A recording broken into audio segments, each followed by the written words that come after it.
अस्सलाम वालेकुम बेटे। ये जो बीएस इंग्लिश सेमेस्टर 1 वाले हैं और ये जो पढ़ रहे हैं इंट्रोडक्शन टू पोएट्री, आज उसकी असाइनमेंट नंबर 5 का पार्ट 2 है, जिसमें हमने बात शुरू करनी है आज लिटरेरी डिवाइसेस से। लिटरेरी डिवाइसेस आप यूं समझिए बेटे, ऐसा ही है जैसा कि एक घर बनाने के बाद उसको सजाया जाता है। घर बनाने के बाद उसको संवारा जाता है। जब हम इंफ्रास्ट्रक्चर ग्रे स्ट्रक्चर बना लेते हैं और उसके बाद जब घर की फिनिशिंग करते हैं तो उसमें फानूस लगाते हैं। हम दीवारों के ऊपर पेंटिंग्स लगाते हैं। अब उन पेंटिंग्स लगाने में अब उन पेंटिंग्स से लगाने वाले के टेस्ट का भी पता चलता है। दीवार खूबसूरत भी हो जाती है। ये भी समझ आता है कि इस घर में रहने वालों की सोच क्या है। ये भी पता चलता है कि ये जो पेंटिंग लगाई गई है, ये जो पेंटिंग्स दीवारों पे लगाई गई हैं, इनकी अपील क्या है देखने वालों पर। तो जिस तरह किसी घर में सजावट की चीजें सिर्फ उसे सजाती नहीं हैं, बल्कि उन चीजों को लगाने वालों के टेस्ट को भी रिप्रेजेंट करती हैं, और बल्कि देखने वालों पर अपना एक इम्पैक्ट भी डालती हैं, तो इसी तरीके से जो लिटरेरी डिवाइसेस होती हैं, वो प्रोज में आए या पोएट्री में आए, लिटरेरी डिवाइसेस प्रोज को ब्यूटीफाई भी करती हैं, थीम्स पर भी असरअंदाज होती हैं, एक्सप्लेनेशन के लिए भी इस्तेमाल होती हैं, और टेक्स्ट को एक मल्टी डायमेंशनल लेयर्स भी देती हैं। अब जैसे कि इसकी फर्स्ट लाइन है, literary devices are tools. Literary devices को हम फिगर्स ऑफ स्पीच भी कहते हैं। ये टूल्स हैं to that writers use to make their writing powerful. यहां मैंने सिर्फ पावरफुल लिखा है। आगे भी हम देखते हैं कि एक तो राइटर्स यूज करते हैं अपनी राइटिंग को पावरफुल बनाने के लिए, अट्रैक्टिव बनाने के लिए, अपीलिंग बनाने के लिए। दूसरा, they are special techniques of language that create meaning, beauty and emotion. और इसमें कई और चीजें लिख सकते हैं: meaning, beauty, emotion, thematic variants and flexibility in language. अच्छा, लिटरेरी डिवाइसेस में make literature more interesting and memorable. They help writers express ideas in creative ways. Understanding literary devices is important for analyzing and enjoying literature. तो enjoyment के लिए भी ये लाजमी है और analysis के लिए भी लाजमी है। कुछ literary devices मैंने यहाँ पर आपके सामने लिखी हैं, जैसा कि मेटाफर। मेटाफर एक literary device है जिसमें दो मुख्तलिफ चीज़ों को आपस में डायरेक्टली कंपेयर किया जाता है। मैंने यहाँ पर लिखा है, compare compare two different things directly. जैसे मैं कहूँ कि जैसे मैं कहूं कि चिल्ड्रन आर एंजल्स। मैंने कहा कि बच्चे फरिश्ते हैं। मैंने चिल्ड्रन ह्यूमंस हैं, एंजल्स सुपर नेचुरल एंटिटीज हैं। तो दो मुख्तलिफ चीजें हो गई ना। लेकिन उनको मैं कंपेयर कैसे कर रहा हूं? कंपेयर कर रहा हूं मैं उन्हें किस कॉमनैलिटी की वजह से? कौन सी चीज दोनों में, कौन सी क्वालिटी दोनों में कॉमन है? वो है उनकी इनोसेंस, उनकी प्योरिटी। तो मैंने कहा चिल्ड्रन आर एंजल्स। सिमिली भी ऐसा ही है, ऐसा ही एक कंपैरिजन है, लेकिन इसमें डायरेक्टली कंपेयर नहीं किया जाता। लाइक और एज जैसे लफ्ज इस्तेमाल किए जाते हैं। जैसे इसी लफ्ज को मैं लिखूं, चिल्ड्रन आर लाइक एंजल्स। तो सिमिली और मेटाफर के अंदर यह फर्क है। पर्सोनिफिकेशन का मतलब है कि पर्सोनिफिकेशन का मतलब यह है कि किसी नॉन ह्यूमन चीज को हम ह्यूमन की तरह ट्रीट करें। लिटरेचर में, नॉवेल में, पोइट्री में, शॉर्ट स्टोरी में, और किसी भी और genre के अंदर। और ये पर्सोनिफिकेशन मैं आप लोगों को कोई नई टेक्निक नहीं बता रहा। पर्सोनिफाई हम उर्दू में भी तो इस्तेमाल करते हैं। मिसाल के तौर पर, कामयाबी ने उसका दरवाजा खटखटाया, या कामयाबी ने उसके कदम चूमे। अब कामयाबी एक कॉन्सेप्ट है, एक नॉन ह्यूमन एंटिटी है। लेकिन हम कामयाबी को एक पर्सन बनाते हुए उससे दरवाजा खटखटा रहे हैं। तो मैं इसे कैसे लिखूंगा कि success knocked at his door. तो ये जो मैंने कामयाबी से उसका दरवाजा खटखटवाया है तो इसको हम कहेंगे पर्सोनिफिकेशन। ठीक। अब सक्सेस एक नॉन ह्यूमन एंटिटी है।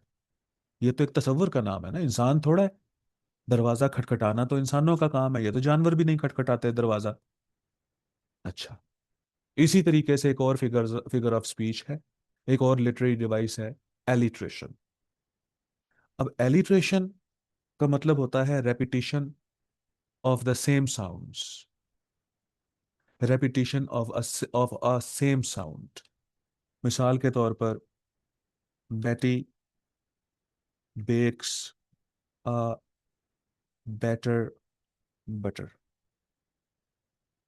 ये देखो जी आप, अब बेटी बेक्स अ बेटर बटर जो हमने यहां पर कहा है, तो यहां पर किस साउंड की रेपिटेशन है? ब साउंड की। बेटी में भी ब, बेक्स में भी ब, बैटर में भी ब, और बटर के शुरू में भी ब। तो ये इसको हम एलिट्रेशन कहते हैं। कब? Repetition of the same sounds. और ये पढ़ने वाले पे इम्पैक्ट क्या डालती है? एम्फेसिस देती है। और क्या इम्पैक्ट डालती है? एक स्मूथनेस क्रिएट करती है। और क्या इम्पैक्ट डालती है? एक ल्यूसिडिटी क्रिएट करती है। और क्या इम्पैक्ट डालती है? एक म्यूजिकलिटी क्रिएट करती है। तो ये जितने भी फिगर्स ऑफ स्पीच होते हैं, ये कोई ना कोई इम्पैक्ट जरूर डालते हैं। उसके बाद आप सिंबलिज्म को ले लीजिए, using objects to represent ideas. बिल फर्ज हम एक ऑब्जेक्ट लेते हैं, वाटर। अब वाटर एक ऑब्जेक्ट है, वाटर के साथ देखें आइडियाज कौन कौन से जुड़े हुए हैं। या हम वाटर के साथ आइडियाज कौन कौन से जोड़ते हैं? Water is a symbol of purification, water is a symbol of life, water is a symbol of destruction. तो वाटर प्योरिफिकेशन का सिंबल भी है, ये हमें पाक साफ भी करता है, हम हमें हमारी तहारत भी करता है। लाइफ का भी सिंबल है कि without water we can not live in this world, we cannot survive. So water is a must for our survival. Or water is also a symbol of destruction. You can recall Tufan Nuh, or you can also think about the floods. Floods are also the floods also bring huge amounts of water, huge amount of water. तो इस तरह symbol हम क्यों use करते हैं? कि symbol text में एक थीमेटिक फ्लेक्सिबिलिटी लेकर आती है। टेक्स्ट के एक से ज्यादा मतलब, एक से ज्यादा तशरीहें, एक से ज्यादा इंटरप्रिटेशंस, एक से ज्यादा एक्सप्लेनेशंस की जा सकती हैं। तो ये हमें फायदा होता है हुजूर सिंबल्स यूज करने का। आयरनी एक बड़े मजे की लिटरेरी डिवाइस है। आयरनी जो है, वो क्यों इसे कह रहा हूं कि बड़े मजे की लिटरेरी डिवाइस है? इसमें एक बड़ा शार्प सा कंट्रास्ट दिया जाता है और अपनी बात की जाती है। मिसाल के तौर पे, वर्बल आयरनी क्या होती है? वर्बल आयरनी का मतलब है कि आप बोलें कुछ और आपकी बात का मतलब बिल्कुल उलट हो। जैसे मैं कहूं कि मिसाल के तौर पर आपका मुलाजिम है जो कि देर से आता है, आप उसे कहो बादशाह सलामत, वक्त पे आया करें आप। अब आप उसे ये जो बादशाह सलामत कह रहे हैं ना, ये कंट्रास्ट, एक एक तजाद में आप उसको ये कहना चाह रहे हो कि भाई आप मुलाजिम हो यहाँ के, आपकी ड्यूटी है कि वक्त पर आओ। लेकिन आपने ये नहीं कहा कि तू 2 टके का घटिया मुलाजिम और तू क्यों लेट आता है। आपने उसे कहा है बादशाह सलामत। ठीक। आपका एक दोस्त है जो बहुत बोलता है, आप उसे कहो कि यार आप कितना कम बोलते हो। ये ना कहो कि बहुत बतूनी हो आप। यानी कि देखो, इसको तंज और चीज है, तंज डायरेक्ट होता है। तंज में जब किसी पर तंज किया जाता है तो वो डायरेक्ट अल्फाज में किया जाता है। ठीक है ना? जैसे कि आप किसी छोटे कद के आदमी को कहो कि यार आपकी उम्र तो 35 साल है, आप अभी तक बड़े क्यों नहीं हुए? तो ये डायरेक्ट तनकीद है कि भाई उसका कद छोटा है इसलिए नहीं बड़ा हुआ। अच्छा, अब ये हो गई सेटायर। लेकिन आयरनी में आप यूं कहोगे, यार आपका कद कितना लंबा है, ये आयरनी है। उलट बोलो, उलट बोलो।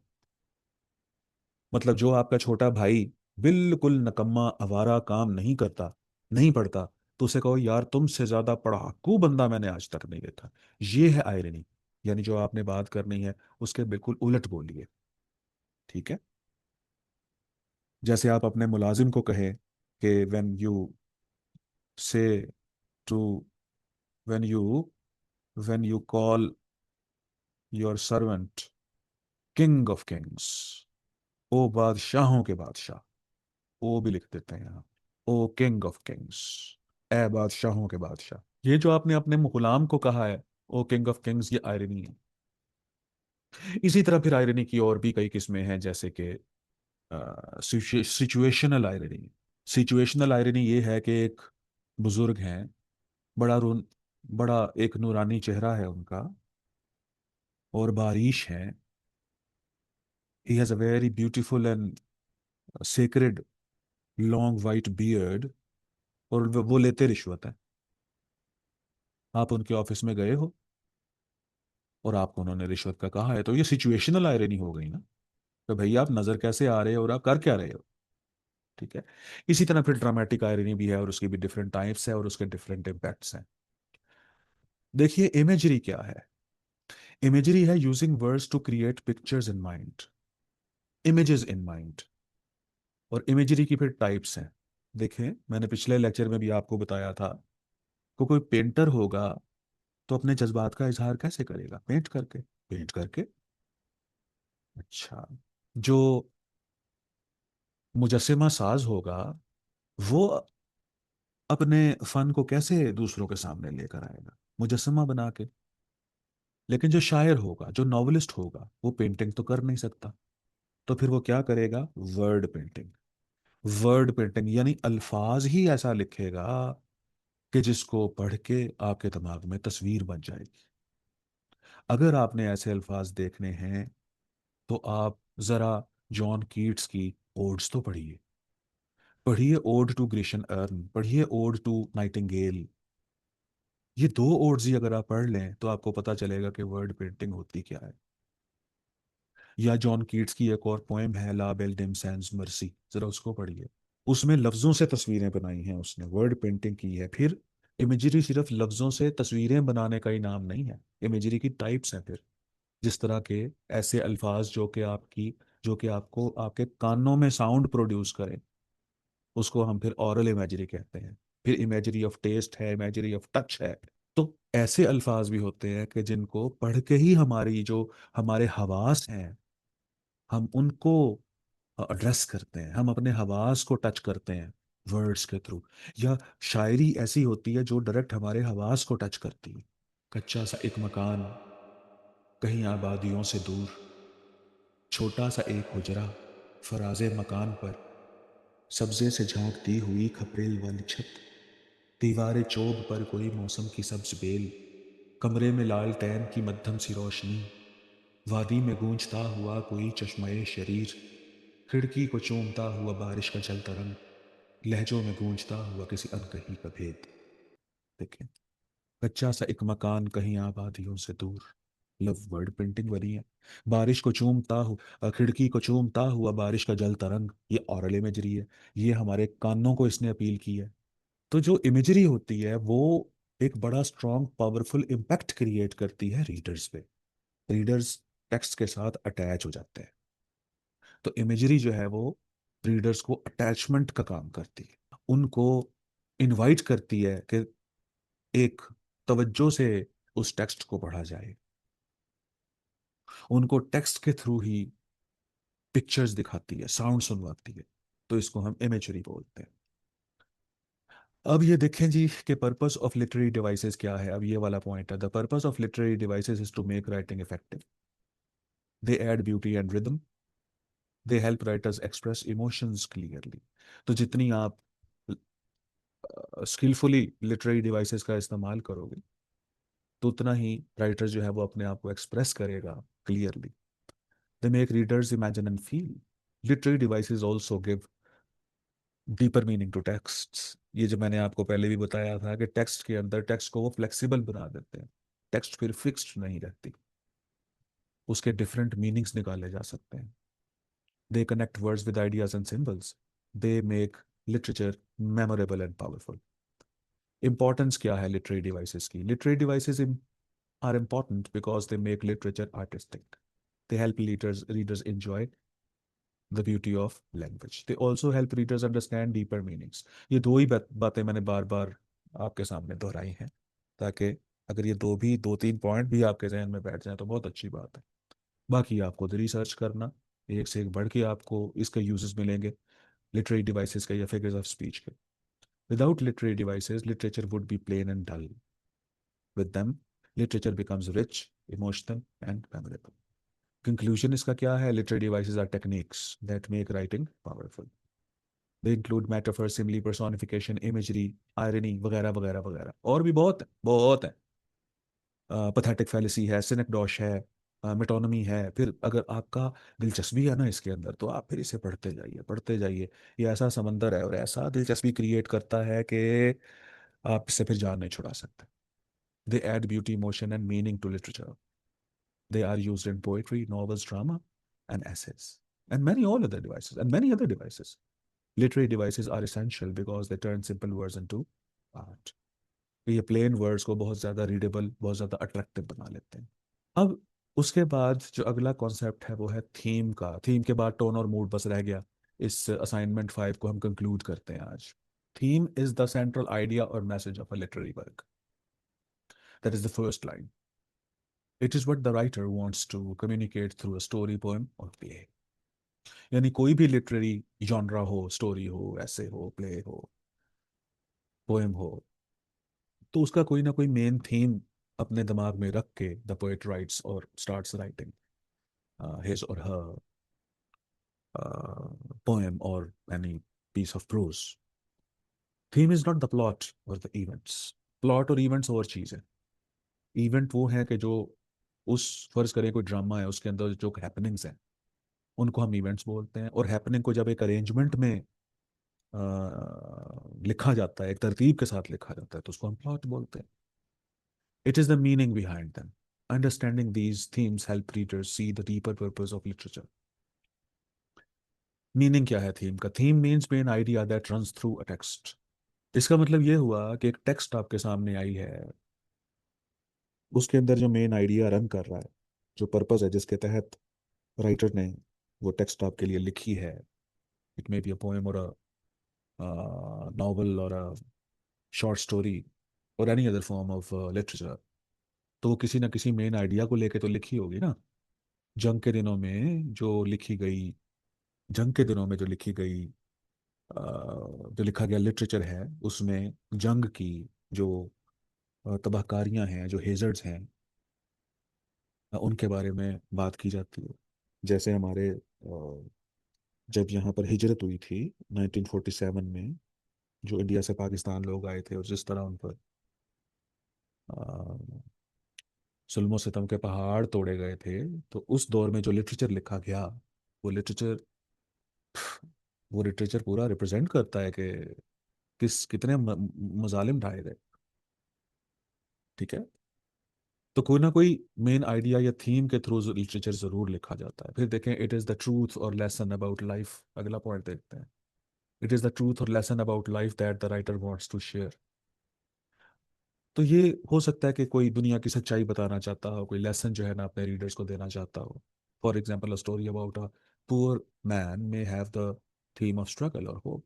एक स्टोरी है जिसमें एक गरीब आदमी को दिखाया गया है और बाद में वो उसके अच्छे दिन भी आ जाते हैं, तो थीम क्या हुआ? कि थीम ऑफ स्ट्रगल और होप, कि मेहनत करनी चाहिए, जद्दोजहद करनी चाहिए और उम्मीद का दामन नहीं छोड़ना चाहिए।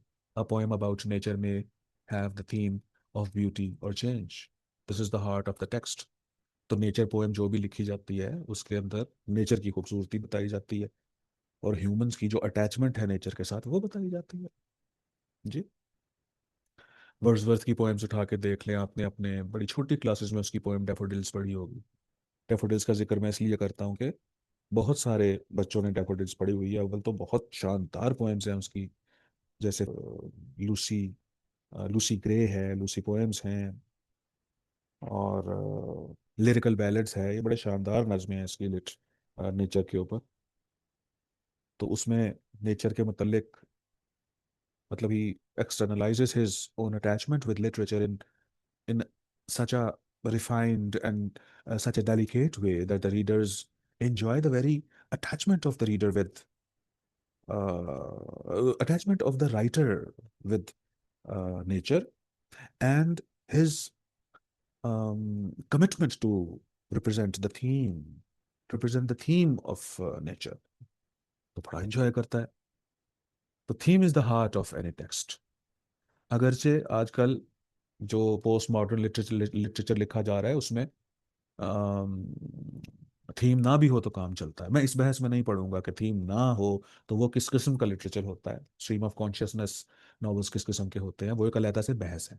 फिलहाल हम क्योंकि बेस बना रहे हैं, फर्स्ट सेमेस्टर है हमारा, तो हम कहते हैं जी कि थीम होना अच्छी बात है। भले हालांकि पोस्ट मॉडर्न पोइट्री में और पोस्ट मॉडर्न लिटरेचर में कोई हाई लॉफ्टी और कोई ग्रैंड थीम्स नहीं भी होते। The modern poets and writers talk only about the work day life. They celebrate a common man. So there is their celebration of a common man.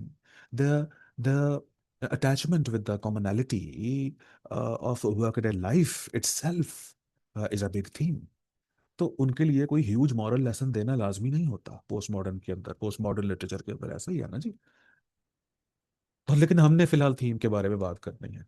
Characteristics of theme क्या है? Theme has clear features, it is universal meaning, it applies to all people. Universal का मतलब ये है कि फिर तमाम लोग इस थीम को समझें। वो तमाम लोग, खा वो पाकिस्तान से रिलेटेड हो, पाकिस्तान में रहते हों या चाइना में रहते हों या रशिया में रहते हो या फिर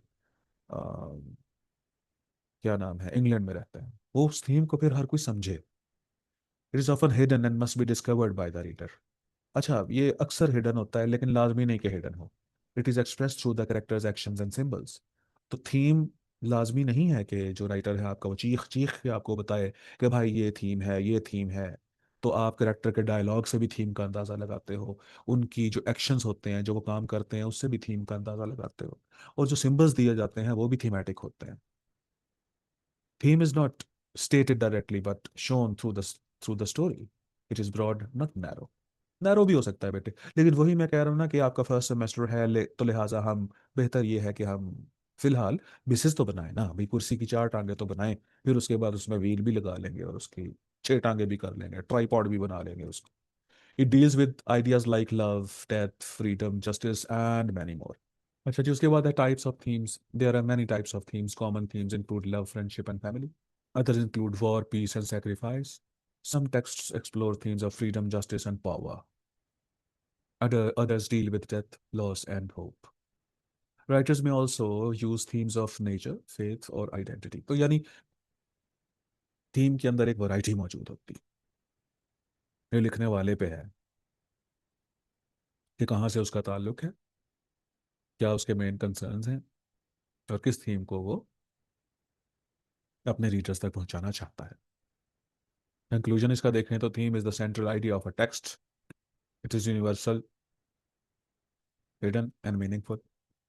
It is expressed through characters, actions, and symbols. It deals with ideas like love, death, and freedom. Themes make literature powerful and connected with human life. अच्छा हुजूर वाला, ये जो आखिरी थीम है, आखिरी जो हमारा जो टॉपिक है वो है टोन एंड मूड। अब ये टोन एंड मूड क्या होता है? Tone and mood are important elements in literary analysis. जब हम किसी लिखी हुई चीज का, किसी टेक्स्ट का एनालिसिस करते हैं तो हम टोन और मूड जरूर चेक करते हैं। अब टोन क्या है? Tone is the writers attitude towards the subject. Tone हमें यह बताता है कि राइटर ने उस सब्जेक्ट को किस तरह से ट्रीट किया।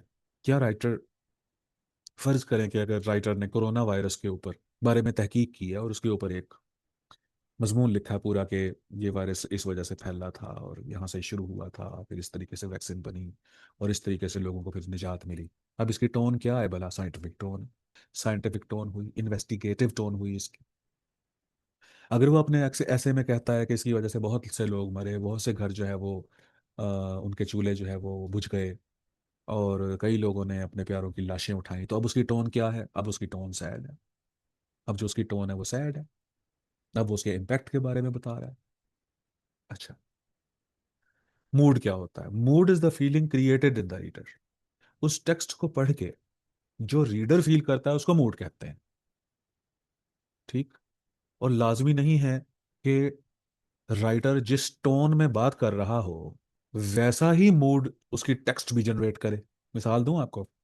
देखें, आप कहेंगे कि मैं पहले ही उसका एंटीथीसिस दे देता होता हूँ, कोई बात करता होता हूँ, इस वजह से बेटे कि ये हम फंडामेंटल्स तो कर रहे हैं, लेकिन आपको एक other side of the picture जरूर मैं दिखाता जाऊँ साथ साथ। ये जनरली होता तो ऐसे ही है कि जैसी मतलब राइटर की इंटेंशंस होती हैं लिखने की। अगर वो एक्सप्लोरेटिव एक्सप्लोरेशन डिस्कवरी के बारे में कोई चीज़ लिख रहा है तो उसकी एक्सप्लोरेटिव टोन है। अगर वो किसी ट्रेजेडी के बारे में लिख रहा है तो उसकी सैड टोन है। अगर वो किसी साइंस की चीज़ के बारे में लिख रहा है तो उसकी साइंटिफिक टोन है। अगर वो किसी पर तंज कर रहा है तो उसकी सैटरिकल टोन है। अगर वो आयरनी यूज कर रहा है तो उसकी आयरनिकल टोन है। अब वैसे जैसी उसकी टोन में लिखेगा वैसे ही उसका मूड क्रिएट होगा टेक्स्ट का, जो कि रीडर तक पहुंचेगा। ठीक है ना? तो जनरली तो ऐसा ही होता है, लेकिन मैं आपको ये आगाह कर दूं कि हर बार ऐसा नहीं भी होता। मिसाल के तौर पर एक छोटा सा बच्चा है, किंतु सा बिल्कुल चुन्ना मुन्ना सा, फर्ज करें वो क्लास 2 में पढ़ता है और आपका कद है 6 फुट। वो बच्चा आपको आके कहता है कि मैं मुक्का मार के तुम्हारा मुंह तोड़ दूंगा। अब देख लो उसकी टोन कैसी है, अग्रेसिव, एंगर है उसके अंदर।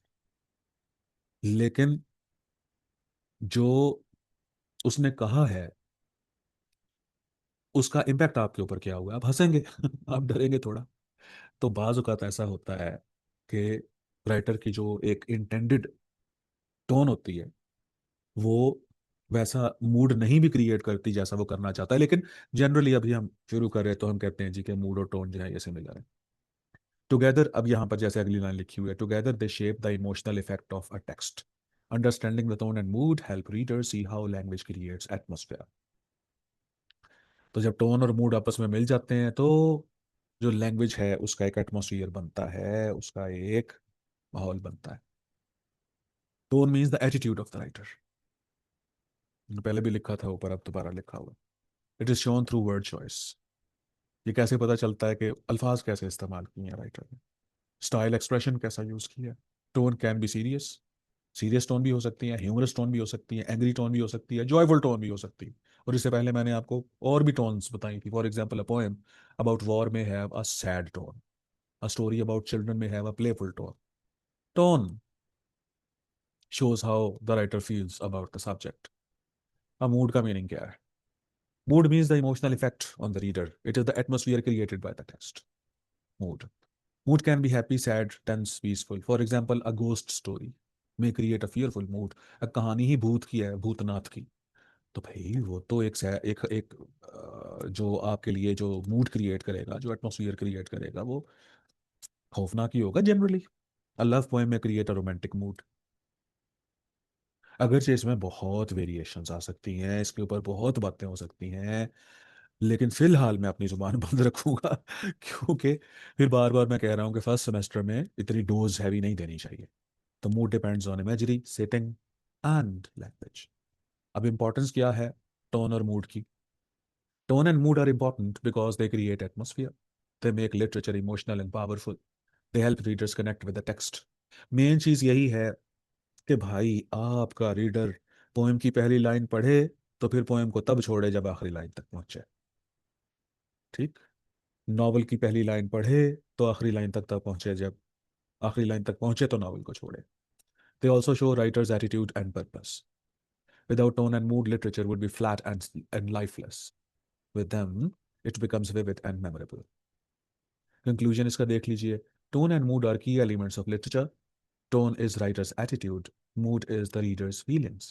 Together, they create atmosphere and emotion. They make literature powerful and meaningful. ये आप देखेंगे कि मैंने ना कुछ वर्ड्स, कुछ लाइंस, फ्रेजेस दोहराए हुए हैं। ये क्यों दोहराए हुए हैं बेटे? कि ताकि आप मेमोराइज कर लो इसको। Understanding tone and mood. देखें, अब मेमोराइज करना कोई अच्छी बात तो है नहीं, लेकिन शुरू में बेहतर है कि आप कुछ टर्म्स, जार्गन्स, एक्सप्रेशंस इनको मेमोराइज करो ताकि फ्यूचर में खुद से भी लिखने के काबिल हो। ठीक है। Understanding tone and mood helps readers enjoy analyse text more deeply. तो एक तो एंजॉय करता है, दूसरा एनालिसिस भी टेक्स्ट का बड़ा गहराई में जाके रीडर करता है। ठीक है हुजूर, ये असाइनमेंट 5 हमारी कंप्लीट हुई। अब असाइनमेंट 6 है, इसके ऊपर इंशाल्लाह मैं आपको जल्द ही लेक्चर भेजूंगा।